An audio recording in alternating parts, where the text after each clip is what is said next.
हाशिम ने अपने फ़र्ज़ को नहायत खूबी से अंजाम दिया।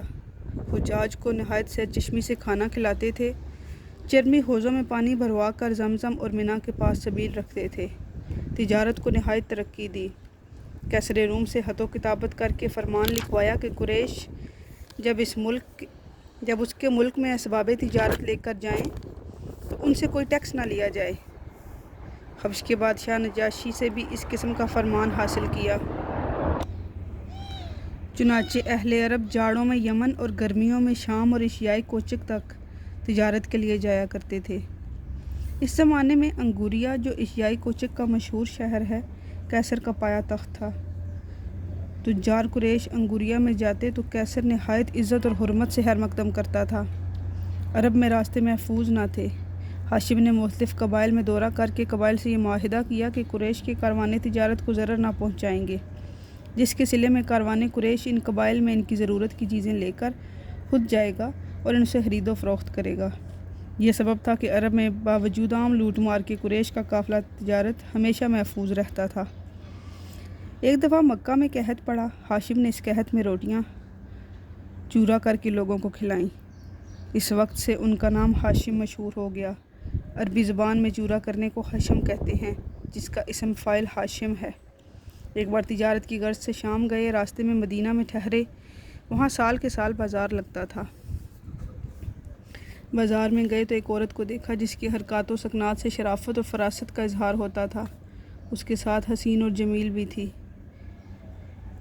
दरियाफ्त से मालूम हुआ कि ख़ानदान बनी निजार से है और सलमा नाम है। हाशिम ने उससे शादी की दरख्वास्त की, उसने कबूल कर ली। गर्ज निकाह हो गया। शादी के बाद ये शाम चले गए और गज़ा में जाकर इंतकाल किया। सलमा को हमल रह गया था। लड़का पैदा हुआ, उसका नाम शीबा रखा गया। उसने करीबन 8 बरस तक मदीना में परवरिश पाई। हाशिम के भाई, जिनका नाम मुतलिब था, उनको ये हालात मालूम हुए तो फ़ौरन मदीना रवाना हुए। वहाँ पहुँचकर भतीजे की जुस्तजू की। सलमा ने उनके आने का हाल सुना तो बुलवा भेजा। 3 दिन मेहमान रहे और चौथे दिन शीबा को साथ लेकर मक्का मुअज़्ज़मा रवाना हुए। उनकी उम्र 8 बरस की थी। यहाँ आकर उनका नाम अब्दुल मुतलिब पड़ गया।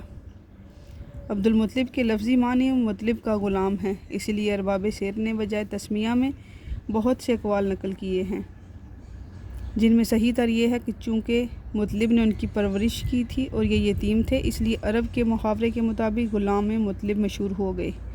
अब्दुल मुतलिब की ज़िंदगी का बड़ा कारनामा यह है कि चाहे ज़मज़म जो एक मुद्दत से अटकर गुम हो गया था, उन्होंने उसका पता लगाया और खुदवा कर नए सिरे से दुरुस्त करवाया। उन्होंने मन्नत मानी थी कि 10 बेटों को अपने सामने जवान देख लेंगे तो एक को खुदा की राह में कुर्बान कर देंगे। खुदा ने यह आरज़ू पूरी की। 10 बेटों को लेकर काबा में आए और पुजारी से कहा कि इन 10 पर कुरा डालो, देखो किसके नाम पर निकलता है। इत्तफाक से अब्दुल्ला का नाम निकला। ये उनको लेकर कुर्बान गाह को चले। अब्दुल्ला की बहनें जो साथ थीं रोने लगीं और कहा कि इनके बदले 10 ऊँट कुर्बानी कीजिए, इनको छोड़ दीजिए। अब्दुल मुतलिब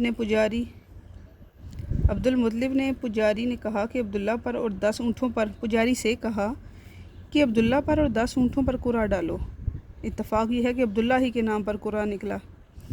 अब्दुल मुतलिब ने अब इसकी बजाय 20 ऊँट कर दिए। यहाँ तक कि बढ़ाते बढ़ाते 100 तक नौबत पहुँची तो ऊँटों पर कुरा आया। अब्दुल मुतलिब ने 100 ऊँट कुर्बानी किए और अब्दुल्ला बच गए।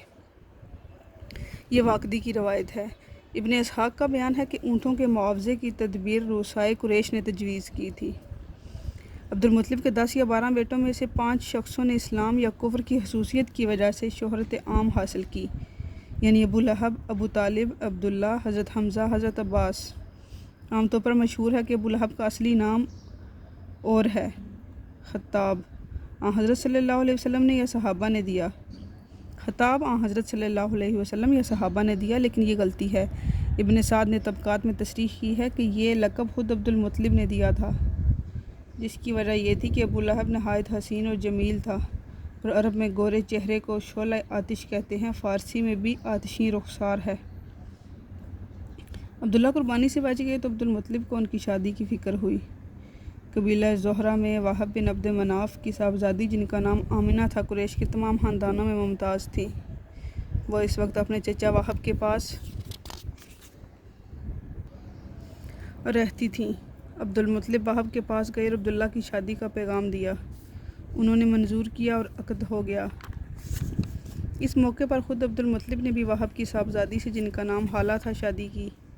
حضرت حمزہ انہی حالہ کے وطن سے ہیں۔ حالہ رشتہ سے آن حضرت کی حالہ ہوئیں اور اس بنا پر حضرت حمزہ آن حضرت کے حالہ زاد بھائی بھی ہیں۔ دستور تھا کہ نوشہ شادی کے بعد 3 دن تک سسرال میں رہتا تھا۔ عبداللہ 3 دن سسرال میں رہے اور پھر گھر چلے آئے۔ اس وقت ان کی عمر تقریباً 17 برس سے کچھ زیادہ تھی۔ عبداللہ تجارت کے لیے شام کو گئے، واپس آتے ہوئے مدینہ میں ٹھہرے اور بیمار ہو کر یہیں رہ گئے۔ عبدالمطلب کو یہ حال معلوم ہوا تو اپنے بڑے بیٹے حارث کو خبر لانے کے لیے بھیجا۔ وہ مدینہ میں پہنچے تو عبداللہ کا انتقال ہو چکا تھا۔ چونکہ یہ خاندان میں سب سے زیادہ عزیز تھے، تمام خاندان کو سخت صدمہ ہوا۔ عبداللہ نے ترکہ میں اونٹ، بکریاں اور ایک لونڈی چھوڑی تھی جس کا نام ایمن تھا۔ یہ سب چیزیں رسول اللہ کو ترکہ میں ملی۔ ایمن کا اصلی نام برکہ تھا۔